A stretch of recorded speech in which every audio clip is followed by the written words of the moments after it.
Jordan Davis here How we this doing? week. I'm good. How are you? In this awesome new studio. Thank you. I forgot this is your first time here. Yeah, this is killer. We really love it. It feels very comfy, very cozy. You made the big time, Katie. You're like superstar now. I think we feel really good. I know you got to be with me today when I got to share big news with Juan Yeah. Helton, which was really fun. That is awesome. Yeah, thank Congrats. you. I'm super excited about it. But let's talk about you approaching our 8th number one song. Yeah, that's crazy. Isn't that wild? I don't feel like I've been doing music. I don't. Some days it feels like it started yesterday, and then some days it feels like I've been doing this for 25 years. Right. Some days I'll say how long I've been doing this, and I'm like, oh my God. I know, right? Yeah. It makes you feel old. For sure. And then also want to tell you congratulations because you're about to join a very elite group of country artists, the 4 Kids Club. 4 Kids Club. Wow. You Me? and Hillary Scott. Hillary. TR's got 4. TR's got 4. Who? Shay, A million. Shay's got 4. Shay's. Oh my God. There's actually a lot of you. I know, there's a few. How are you feeling? Who's the king right now? Still Walker? Yes. I mean, that's 6 kids. He's got that, brother. You take that. That is so many kids. But what they say, like 1 is 1, 2 is 12, and like after 3, it doesn't really matter anymore. Like, Yeah, it doesn't matter. What did the older kids think about having a new sibling? They're pumped. Yeah? Okay. Yeah, they're excited. Does Elijah really, does he get it? Does he know? No, he doesn't quite get it. My middle one really, I don't know if he gets it. Mm-hmm. He sure acts like he doesn't. He could kind of care less. My daughter's pumped. Oh, yeah, because she's like, this is my baby doll now. She's excited. I'm going to be a mother. She's wanting another girl. She's actually wanting another girl named Eloise. Oh, very interesting. I don't know how she'll feel about that later, but I know. I was like, that'll change. You'll want to keep that. But yeah, I'm excited. Yeah, come June, we'll be a Davis party of 6. Wow, that's wild. Are you guys doing the same thing that you did last time? I remember you like had the designer come do the nursery and then like basically lock the door until baby came so that you didn't know the gender, or did you find out gender this time? Well, we're not finding out the gender, but we're also not doing the nursery thing. Well, I think that happened, after so many kids. that happened when Pops was on the road, and I got back and I was like, this nursery's amazing, babe. And then I realized wine was amazing. Exactly. Because it wasn't cheap. Those things are not cheap. We're just going in, we're not going to find out, but we got to find a place to put this baby.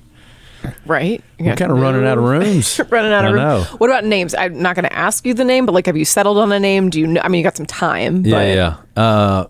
There's a few that we're kind of kicking around, like kind of the leftovers from. That sounded terrible. Leftovers from when Eli was coming. So yeah, we'll see. I'm going to lose that battle too. I feel like I've never. Yeah. I don't know. I take that back. I was big on Eli. Really? Yeah. My wife was.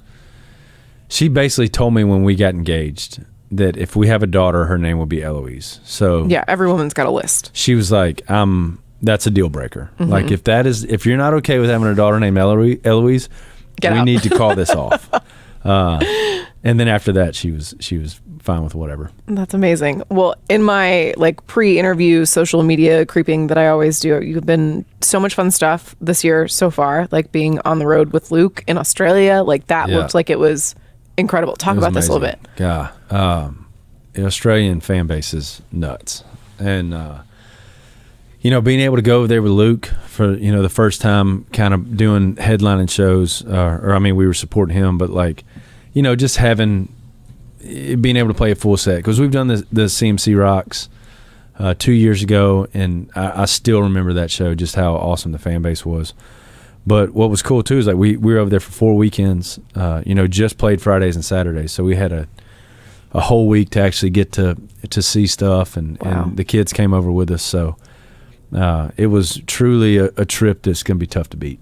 For sure. Tell me about like when you think about like the most special moments or like highlights of the trip, you're like, I can't believe we got to do that, or like that was the funniest thing that ever happened, like anything like that stands out? I mean, really seeing the kids just like fall in love with being we were always close to a beach, so, and it's summer over there, so we were able to go to the beach every day, like let them play. We got to take them to the Australian Zoo in Brisbane, which I'm sure is like a zoo on crack, like just nuts. I mean, it's nuts. And then it was special for them because they got the kangaroos and they got to hold koalas, and actually got to pet a Tasmanian devil, which was nuts. Wow. Like, I don't even know what that looks like in real life. Just the cartoon, like a little badger. Wow. But like they're like, I just thought that was something that like people don't come close to because I mean they're mean. Yeah. But somehow this zookeeper was like, yeah, man, this guy loves me. And do you see any of the like crazy spiders that they always talk about in Australia? Yeah, like I'll see people post pictures of just like a nice hotel and there's like a spider. Massive spiders, huge spiders. I don't like that. Yeah, I'm not big on any kind of spider or reptile. Snakes. Not big on snakes, which a lot of snakes that can kill you. I'm sure. Never saw any, but yeah, the Australian Zoo was top. That was pretty much for me. Being a big Steve Irwin fan, his daughter was there that day, so that was pretty cool. Yeah, it was just a cool experience to get to see that. That's amazing. And then I saw there was a hunting trip with TR also, right? Like you saw some content with that. Right before we left, me and TR went to Arkansas and duck hunting with some buddies. Man, I love that's like I think our second or third year in a row that me and TR have carved out a weekend to go hunt. Yeah, I love spending time with that dude. I didn't get to hunt as much this year as I don't know. I usually take off November, December. For some reason, I got so busy this year. So I mean, I still you keep got having to hunt. kids, so like it's not gonna. You're not gonna be more hunting time for a while. That's true. That's true. Luckily, my wife is pretty good. She knows those 2 months are, for me to go chase some ducks around. But like this year, just got busy. I still hunted a pretty good bit, but it was down from the past years. The good thing is like the weekends I did get to go hunt. It was with some good folks, and that trip with TR was awesome. It looked awesome, and it made me think like, why have you two not done something before? Well, maybe here soon. Maybe here soon. Like an option. I'm sure you guys have talked about it, but I was like, those two just like that feels like the perfect. It's always it's something, and it's got to be the right thing that clicks. But it's something that me and TR we've talked about for a long time. But yeah, it's and I think a lot of that too is around. The most of the time we get to hunt or to hang out is when we are hunting, and it's like that's when you kind of he's done for the year, and then we're always like, dude, we got to do something, and then it's like let's catch up next year, and then we just kind of continue having that same thing. For sure. Hopefully, we're able to make something happen here soon. Yeah, because I feel like as a fan of both of you guys and your music, the thing that you guys always do that I'm a melody girl like that. I you could be singing about anything. If the melody's great, I don't hear the lyrics for like 2 months. Oh yeah. You know what I mean? And for me, you and him always nail a melody. Yeah. And he's even got me beat on that. Like it's like Thomas's his songs just feel great. So I think we need to stop hunting together and sit down and try to write a song. Right. I saw, and then wasn't Laney's fiance Duck? I think I saw him in like a video. I was like, I think I recognize that guy. Yeah, that was that weekend was just a blast. We a company called Shin that we're all three of us are huge fans of and get to work with. They have an amazing place in Arkansas that we carve out a weekend and just go hang out and duck hunt. But Devlin's been. I've known Devlin for, golly, coming up on 5 years now. And obviously was a fan of him when he was playing ball. But I'm so pumped for him and Laney. I know. I know it's been a long time coming, but I'm excited for him, and that's going to be. Now Laney's about to get into duck hunting. I'm sure she's already been in it, but she didn't have a choice. She didn't have a choice with duck. I mean, that guy. Is that why his nickname is Duck? Oh, 100%. He's okay. I honestly wasn't sure where that came from. Unreal duck caller. Unreal duck caller. Okay. So, I mean, it's I'm pumped for him and excited to see him finally tie the knot. That's awesome. Another silly thing I want to ask you about before we start getting serious talking music. Are you like the world's best Mario Kart player? Like, what is this thing from tour? Ashley Cook drops off the heavyweight belt of Mario Kart. Mario Kart champion. Absolutely. Wow. So I would like to say I'm probably second best in my crew. Okay, who's There's first? one, gosh, I hate saying this, putting this on paper. And my buddy Caleb, that does all the photos and videos for us, he's pretty good. He's tough to beat. I'm not saying he beats me every time, but sometimes sometimes he gets me. But yeah, there's not a close third. Not a close third. That is, I am so bad at Mario Kart. Like I can say that to you, like since I was a kid. My best friend, super good at it. She always tried to make me play with her, and I'd be like, I have so much anxiety. I'm so bad at this game. But see, here's the thing: is everybody. So even all right, Lane Pittman is an Australian guy he was on tour with us in Combs and Tenpenny. Love the dude to death. And the first day on tour, he comes in and he's like, "Hey man, I hear you guys play Mario Kart." And I was like, "Yeah, we do." And he's like, "I'm pretty good." And I was like, "Lane, do you know how many people have walked into this bus thinking that they are good at Mario Kart?" And of course, he just gets drugged through the mud by everybody. We smoke him. And he's like, "Geez, dude, how long have, like, how many hours have y'all spent on this game?" And I was like, "It's probably embarrassing. It's probably a number that I don't want to see. So I should be good." Like end of life stats, you never want to know how much Mario it's like Kart one of those played. things you never want to know. But yeah, I mean, like that's our kind of post show on the road. Anytime we're on the bus, there's only so much you can do on a tour bus. So yes, yeah. We've somehow chosen Mario Kart as our thing to pass the time. That's amazing. All right, let's talk I Ain't Saying, headed to the top of the charts. This will be number 8, which we were talking about. You're saying like it doesn't feel like you've been doing music that long, but like what is this, how does this song feel? Like I'm sure every song is a little bit different, and like the experience that you have with it, like what are you hearing from fans? Yeah. I mean, it's been cool to kind of see as the song is going on and continue to climb, see fans latch onto it. It's definitely become one of my favorites to play in the set. I think the coolest thing for me is it's my first outside song that I didn't have a hand in writing. And I'm pretty sure it's going to be, I know 2 of the writers, hopefully, golly, I hope I didn't just jinx it. You did. Hopefully their first number 1 song. And I know how special that is. It's huge. So like that's really kind of what's been really cool seeing this one. Even though I'm not a writer on it, you watch that because, I was a songwriter first. That's why I came to Nashville.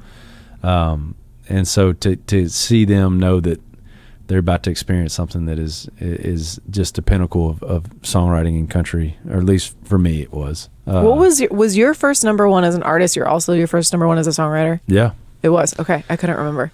Singles You Up. Singles golly, You Up. back in 2018, 2017. What's your favorite song that you've written that somebody else has cut? Or has anybody cut any stuff? Like, I feel like you probably keep obviously the best of the stuff that you love, but. Yeah. I had one from Old Dominion that was on their record that I love. Probably Jake Owen cut one on his last record of mine that is, it's always a song that I kind of kick myself for not recording. Right. But then like I hear Jake sing it and I'm like, yeah, I'm glad Jake cut that song. But yeah, that's and it's like still, something that I really want to have. I want to have a number 1 by another artist. I don't know. I think that's mainly because that was my initial goal moving to Nashville, and it's something that I haven't checked off. But yeah, it's maybe this is the year. Maybe 2025 is the year. So we'll see. Back to I Ain't Saying. So this came from a songwriter's retreat. I know what that is. You know what that is. But to anybody listening, like explain what this is. Oh yeah. So this one, most of the time we do it here around close to Nashville, but for this one, we took off to right outside of Bozeman, or Big Sky, Montana, a place that I've just started going to the last couple of years, and there's an amazing little ranch up there. So it was, I think 6 of us went up to write songs. It was coming down to, I felt like I needed 3 or 4 more songs, and just kind of put together a group of writers. Went up there and we would write, one time in the morning and then one time in the afternoon. But it's just kind of to unplug, get away from, Nashville. I think sometimes, waking up and seeing the same thing kind of gets you stagnant, and kind of getting outside and, just changing scenery can kind of help with that. So, you pretty much write songs during the day, and then you sit around a fire and usually have a cocktail at night. So yeah, I was gonna say, whenever I hear about these, I'm like, that sounds like the coolest thing ever. And gotta be one of those moments you're like, I can't believe I get paid to do this. Exactly. That's especially this one where it's like, and Lori McKinnon was on it, who's one of my favorites. Barry Dean, Travis, Steve Mokler, Mark Holman. I'm probably missing some that my producer, Paul, love you, Paul. Sorry. Yeah, like it's just, you get to get out and hang with friends, and they're a lot of fun. I would write like that every time if I could. Really? It's hard though, I'm sure, to find the time or to find them. And to say to Kristen, hey, I'm going to leave again. Yeah. I'm not playing shows, but I'm going to go. Yeah. And it's always in an awesome place. So it's like, hey, always. babe, I'm going to go. You stay back with the kids for 4 days. I'm going to go up to Big Sky, stay in this log cabin with a waterfall off to the side, and maybe go ski a couple days. So sorry. I'll be home soon. Sorry, babe. Got to go to work, I know you have been busy working on the new album. I actually think you posted that it's done. Yeah. How does that feel? What can you say about it at this point? Feels good. I'm proud of it. It's one of the things where I kind of, this last record, Bluebird Days, was, pretty personal, and wrote, I kind of had an idea of what I wanted to do with it, and, wrote about some things that never thought I'd kind of cover topic wise. And then I think outside of that, once that was out and done, and you kind of start working on the next project, I kind of felt like I was just kind of doing the same thing, and kind of had to regroup and, change my approach to it. And now I think we've landed in a great spot of just, trying to kind of go back to what we were doing early on. My first record, Home State, is one that is still one of my favorites. And, me and Paul just kind of talked about, like, what if we kind of revisit Home State feel and sounds where you're at now in your career, coming up on 10 years later than that. So, oh my God, that's crazy. So it's been kind of cool to go back and kind of give Home State a facelift. And I think a lot of these songs too were written on retreats, like we did in Montana. We did another one here in Nashville, did one in Florida with some buddies, and a couple of those I would pick artists that I was really into, and I would kind of go into that retreat with that, kind of pulling from that artist that I was big on. And what artists were you like? Marcus King. I'm a huge Marcus King fan. Amazing. So we did one in Florida where I just listened to pretty much everything Marcus King's ever put out, and kind of went down there with that in mind. Yeah. And it's been really cool to kind of see the sounds and the songs that came out of those. Amos Lee is one that I've always been a fan of. So it was just a cool, different way to go make a record. This is only my third record, but it feels like it's my fourth. With EPs and stuff. All the things in between. So it's kind of cool to kind of reinvent and not do the same old thing that you've been doing. I love to hear you say, I'm proud of it. Like, I love that was your first statement. Like, you're proud of it. Because sometimes there's always like you hear from people, like, I think it's the best music I've ever made. I don't know what you're going to think of it. But even just like, you feel so like at peace with it. Like, this is proud of this body of work. I didn't want to go into it and say like, because I've done it with my the last records. It's like, oh, this is, the best music I've ever made. I don't know if this is the best music. I know that I'm proud of the songs we put together. I'm proud of some of the risk we took on some of these songs. And now it's kind of put it out and see how it goes. When you say risks, what do you mean? Some different sounds, some different styles. I think, being from Louisiana, I always had a rootsy, kind of bluesy bone, that something that always pulled me to that kind of music. And I don't know if I really dove into that as much as I have on some of these songs.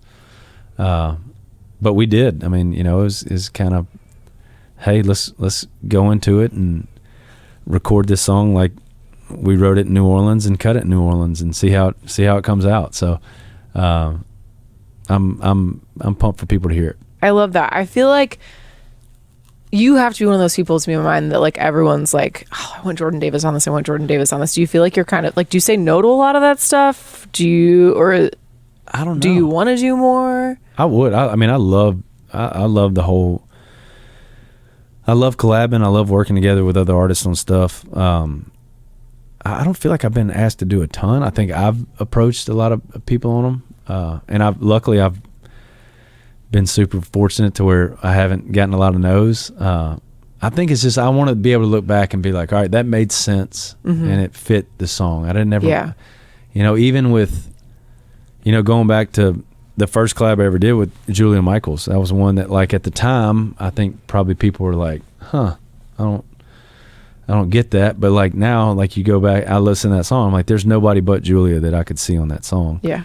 And then By Dirt, I mean, with Luke, it's like, dude, what there's no more Luke Bryan worthy collab than that song. It just fit perfect. I'm super excited to hear it. You're talking about Luke, and I just saw the other day By Dirt is now over 5 times platinum, right? Is it really? That's what was in the notes. Good night. I saw that and I was like, oh my God, that's probably, to me, and I don't know where everybody else is, but that to me feels like probably one of the ones that like gets to diamond really like much faster than others. Yeah, that's pretty wild. That's Isn't a lot. It? You're halfway there. Most people never get to say that. That's like crazy. That is a song that is, just changed my life. And too, like, such a cool, I feel like I'm at a spot where, like, all these cool things are that I hope I drink in when it's happening. And I talked about it earlier with, being able to tour with Combs as much as I have. Being able to be a part of his shows. That the tour we just did in Australia, that was the first time a country bill has ever been in a stadium in Australia. Wow. And just to be a small part of that, you know. And I think too, when it's all said and done and you can kind of kick your feet up around a fire and look back on a career, being able to tour with guys like Combs, being able to have a song out with Luke Bryan, those are the things that you're like, man, that's really awesome. So that's definitely, By Dirt is going to be one of those things. Special forever. Jordan Davis, I'm so happy to see all these great things happening for you. New baby on the way, another #1 song, album in the can coming later this year. Yeah. It's all good stuff. Big 2025. Big 2025, and we're so happy for you. Thank you for coming by. Thank you, Katie. Appreciate it.